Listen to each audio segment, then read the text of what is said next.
So hi guys, and this is episode 3 of our Know Your Football History series, and we're going to be looking at the dominance of Liverpool in this period.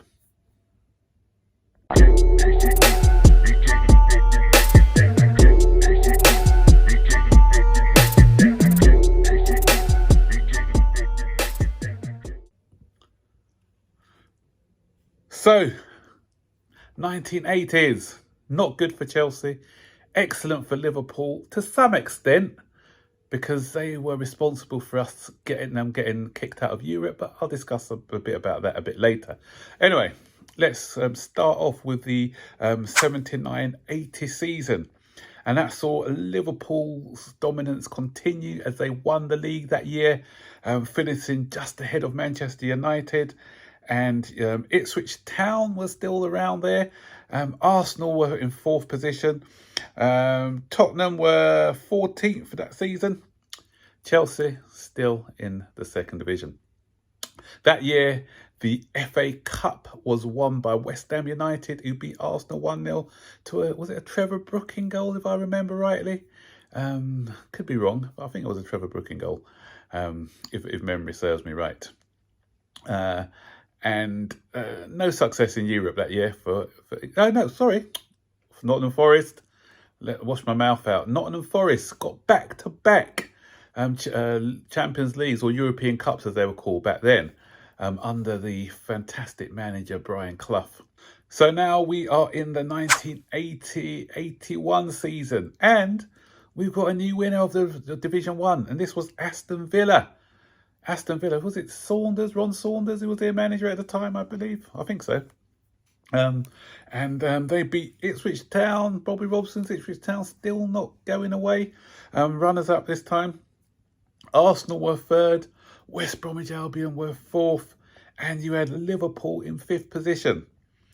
Tottenham finished... Man United finished 8th, and Tottenham finished 10th for that season. Chelsea again still in the 2nd division, and I think that's where a lot of people thought that Chelsea were a mid-table club, because we had a sort of bad spell late 70s, early 80s, and the history is defined on that bad moment, that bad period, by some, of course. And that year the FA Cup was won by Tottenham Hotspurs, and they beat Manchester City after a replay. I remember watching that game. I was badly wanted Manchester City to win, but to no avail. And something I got to add, in 1978, just after the World Cup in Argentina, Tottenham started a trend of bringing foreign players over to England. There was 2 midfielders for Argentina, Osvaldo Ardiles and Ricky Villa. And they were 2 of the first foreign players I knew who came to play on the British shores. And that made big news back in the time. I think Ricky Villa was known for a fantastic solo effort in that cup final against Manchester City, where he weaved past 2 or 3 players. I think it was that game. Yeah, I'm not getting confused. I think it was the game against Man City. Yeah, Ricky Villa scored a wonder goal. And again, domination by the English clubs in Europe. Liverpool made it 4 victories in a row for English clubs in Europe when they won the European Cup that season. So moving on to the 81-82 season, and Liverpool won the league again, finishing above Ipswich Town 2nd and Manchester United 3rd, Tottenham 4th, Arsenal 5th. And you know what? I've got an apology to make as well, and a big apology to make to Liverpool manager Bob Paisley, because all throughout the 70s, I forgot to mention that in the 1974-75 season, he had taken over from Bill Shankly. So I was waxing lyrical over Bill Shankly for what he had done for Liverpool. And I forgot to give Bob Paisley a mention. But Bob Paisley was a man who gave them success in the late 70s, and it carried on into the 80s. And so Liverpool win the league, and then you had Tottenham back-to-back FA Cups. I forgot to mention, why did they win the FA Cup the season before? You got it, because it had a year ending in 1. So this time they beat Queen's Park Rangers after a replay, another replay. Tottenham used to play in these replays. They beat them 1-0. And our dominance in the Champions League, or the Europa Cup, as it was called, continued. And this time was Aston Villa. So weirdly, Ron Saunders had won them the league, but it was a guy called Tony Barton who came in and won them the Champions League. I think it was Peter Whiff who scored a goal. My memory's getting, I think it was Peter Whiff. I can't remember. But yeah, I'm really going back into my memory banks here. 82-83, starting to sound like a scratch record. Guess who won the league? Yeah, Liverpool's dominance continues. But I bet you don't, if anyone has a guess without Googling, or those who don't remember, what happened in 1982, who finished runners-up? Bet you guys don't remember this. Elton John's Watford. Elton John wasn't a manager, he was the owner, by the way. Graham Taylor, I believe, was the Watford manager back then. I think John Barnes was playing for Watford. They had a decent side back then. And I think they just got promoted as well a couple of seasons earlier. So they finished second. They surprised everybody by finishing second with a points total of 71. So they finished a bit 11 points off Liverpool. But to finish second was a massive achievement for a club of Watford stature. And then you had Manchester United third, Tottenham fourth, Nottingham Forest fifth, Arsenal way back in 10th. Chelsea still yet to be seen, still languishing in the second division. What year was that? I think we missed out on No, I think that was a year going back for Chelsea. I know this isn't the top division, but we nearly got relegated to the lower division that day, that season, and we had to rely on Clive Walker scoring a couple of goals. Was it against Grimsby or Shrewsbury? I can't remember the team, but to save us from going down to that lower division. The FA Cup winners in the 82-83 season were Manchester United, who beat Brighton. Again, another replay. I remember old boy Ray Wilkins, Chelsea loved him. Heartbroken when he was sold to Manchester United in 1979, was it, I think? And he scored a screamer. He didn't score many. They used to call him the crab at Manchester United because the side was backwards passing. But he scored a screamer that day in the 2-2. I think it was in a 2-2 draw, and then they ended up winning the replay 4-0 against the underdogs Brighton. I was vouching for Brighton actually, but hey, it wasn't to be. And no Europe for England. That our 5-year run was broken that year.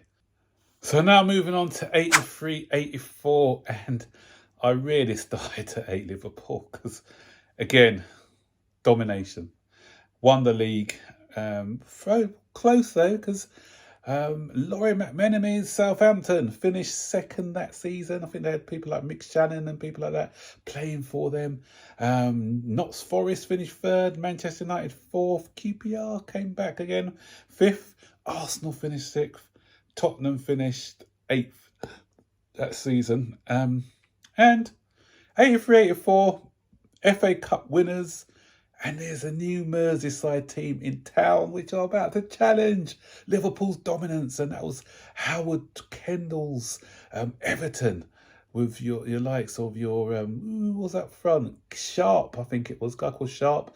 They had, what's that goalkeeper's name? Tip of my tongue, I can't remember his name. He'll come back to me a bit later.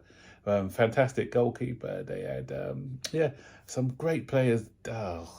Gary Stevens, a right back, Kevin Sheedy. See, coming off the top of my head, it's Neville Southall, the goalkeeper. I knew it will come back to me. Yeah, Neville Southall. So they were becoming a dominant force, and so they won the FA Cup that year, and Liverpool, not only did they win the league, but they also won the European League, the European Cup. Sorry, but that came with some serious consequences. And Tottenham won the UEFA Cup that season. So English dominance coming back, you'd have thought. But no, it was snatched away from us. Why was it snatched away from us? Because Liverpool supporters were hooligan.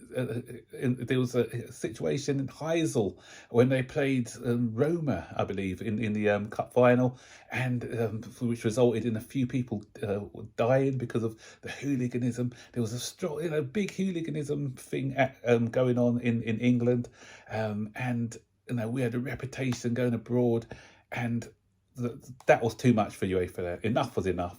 Not only were we dominating on the pitch, we were dominating off the pitch in the wrong sort of way. So they banned us for 5 years, I think. We were in the wilderness. So Liverpool, who had given the country so much European glory, had to hang their heads in shame. And they started blaming other teams as well, even Chelsea, saying, oh, fans from other clubs came along. It was nothing to do with us. Always the victims. But we won't go there, Liverpool fans, you know the score. But anyway, so we're out of Europe, so no more Europe to talk about for the next few years, as we were sort of banished from the competition.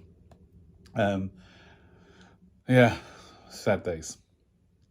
But on the bright side, I remember when this came in, actually, this highs. No, I think it was the same.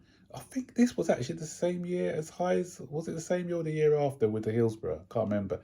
But it was good news for Chelsea. Chelsea, actually, under a manager called John Neal, as I said previously, we nearly went down. But the next season, John Neal came on along, built a fantastic Chelsea with the Kerry Dixon, David Speedy, and people like that. And who else? Joe McLaughlin at the back, Kevin and Spackman, John Bumstead, who's still at the club, got promoted. So Chelsea were now in with the big boys once again. So, moving on now to the 84-85 season. And I did say that there was a new boys in town. A new move over Liverpool. Another side in Merseyside coming to take your title. So after dominance, Everton comes in now. And they beat Liverpool by a massive 13 points. 90 points to 77 by Liverpool. And, Howard Kendall's boys were victorious. Tottenham finished third. Manchester United fourth. Southampton fifth, and guess what? Chelsea were back. Got promoted that season, finished sixth that same season, and I was a bit annoyed that season because we were obviously I think we were competing with Southampton, but because there was no Europe, we couldn't even if we finished fifth. We would they denied us the chance of going into the Europa League. So it was kind of what's the point really? But it was good to finish sixth anyway, and we finished above Arsenal once again. So tables are turning again, Arsenal. And that year, the FA Cup in that season was won by Manchester United, who defeated Everton and stopped Everton from winning a double. Doubles are not for everyone. 85-86, we started to have a ding-dong between the Merseyside rivals, and this time Liverpool pipped Everton to the post by 2 points. Everton and Liverpool won their last 5 games that season. Everton had drawn one and lost one of their last 5. And had they had the same sort of record as Liverpool, then they would have had back-to-back titles, but it wasn't to be. West Ham, of all teams now. West Ham finished third. Was it John Lyle as manager at West Ham at that time? I think it was. And then you had Manchester United, who finished fourth. Sheffield Wednesday finished fifth. Ron Atkinson, I believe, was the manager there. And Chelsea finished sixth for the second time running. So, coming up and coming back to where they were. So, as I said, end of the 80s, beginning of the 80s, not good. Middle of the 80s, a lot better for Chelsea. Finishing above Arsenal, who finished 7th, and Tottenham, who finished 10th. And top team in... No, West Ham top team in London, so we can't even say that top team in London. Second best team in London for that season. And in the 85-86 season, Liverpool actually completed the double that season because who did they beat in the final? You guessed it. Their rivals, Everton. So not only did Everton get pipped in the league, they got pipped in the FA Cup. Ian Rush, I remember, scored a couple of goals in that game. I remember one where it hit the camera at the back of the goal, if I remember rightly.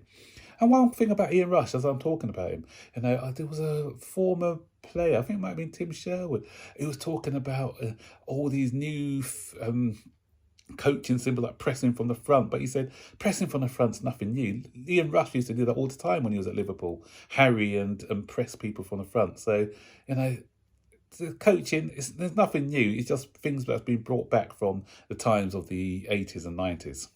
86, 87, the ding-dong between Liverpool and Everton continued. This time it was Everton who pips Liverpool. Not pipped, they were beaten by a good 9 points to the league that season. Tottenham and Arsenal, the North London rivals, finished 3rd and 4th respectively, above Chelsea for a change. And Manchester United finishing 11th. And not great, Manchester United. I think Alex Ferguson, was he at the club then, or he was just about to take over from, I think it was Ron Atkinson. Was Ron Atkinson there at the time? Maybe Ron Atkinson. I don't think he was at Sheffield Wednesday yet. Howard Wilkinson, I think, was at Sheffield Wednesday. I think I said Ron Atkinson. It could have been Howard Wilkinson. Chelsea finished 14th. I remember under John Neal, Chelsea were going well. John Neal got ill. John Hollins came along, and John Hollins was a disaster for us. And we ended up finishing 14th. West Ham, who had finished 3rd the previous season, finished 14th this season. Aston Villa, former champions of Europe, got relegated.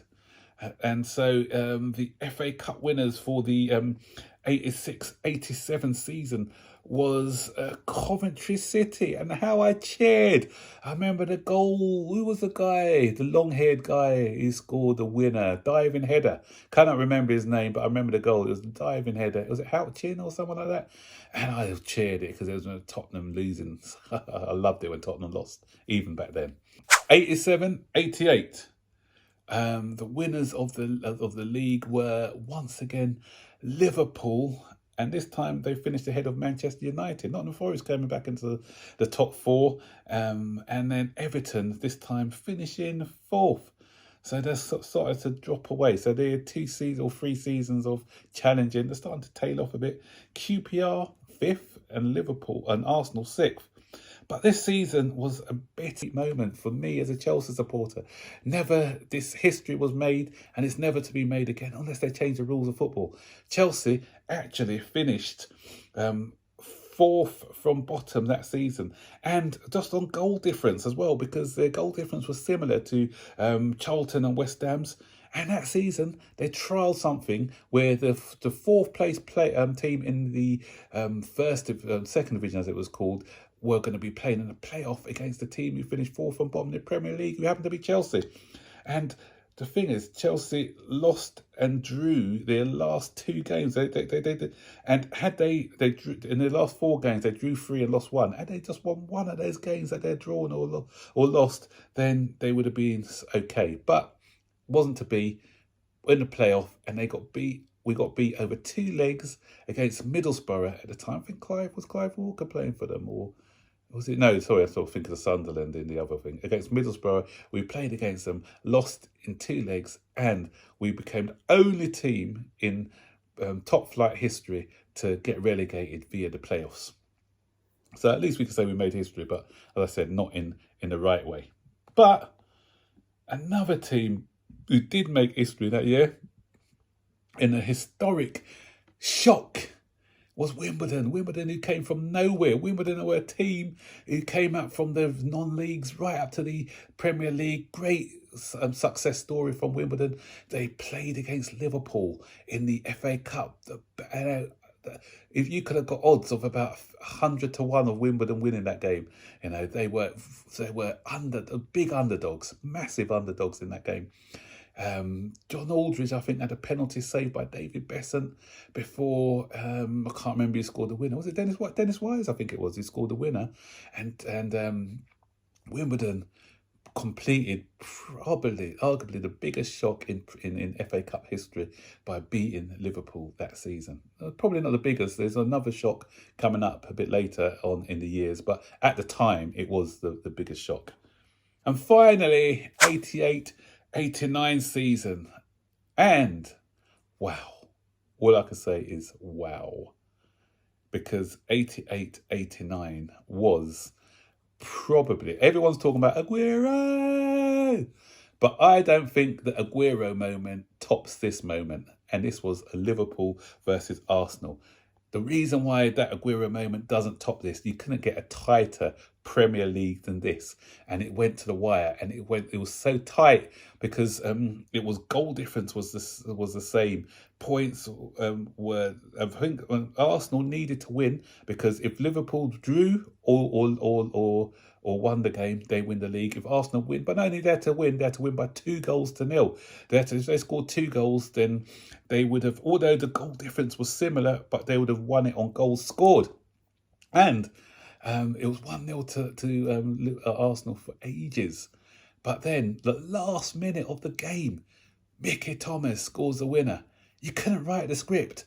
If you saw that on a Hollywood film, you'd have said, "Nah, they're making it up." You couldn't get any tighter than that. Tightest ever FA Cup league battle. And you know what? I'm sorry. I'm ashamed to say, not liking Arsenal, but I cheered like it was Chelsea. Why? Because it meant Liverpool. The dominance of Liverpool was so massive that I just didn't want them to win. I couldn't stand Liverpool. So I actually cheered, jumping up and down like a madman when Arsenal won the league that season. Will I ever do it now? I don't think so. But yeah, as a teenager then, I loved it. Was I a teenager? I can't remember. But I loved it. Yeah, sorry, Liverpool fans, but hey-ho, and when I say sorry, you should be proud that I'm, because that means that you are successful. Because you're so successful, people hate you, just like Chelsea were hated in the thousands. And the FA Cup, Liverpool won the FA Cup that year, so they had small. At least they won 3-2 against Everton, arch rivals Everton again. So they didn't get to complete the double once again, fortunately as well. And so that's it. So, eventful 80s. And, it started off okay as I said, it didn't start well for Chelsea, my team. In the middle, we did all right for a few seasons before getting relegated. But, as you can see in the 90s, we came back up straight after. But I don't want to spoil it for them. So, that's the end of the 80s. So, my next episode, I'm going to be covering the 90s. And there's going to be something surprising for you in the 90s one. So, stay tuned for the next episode of this podcast. Take care. Bye-bye.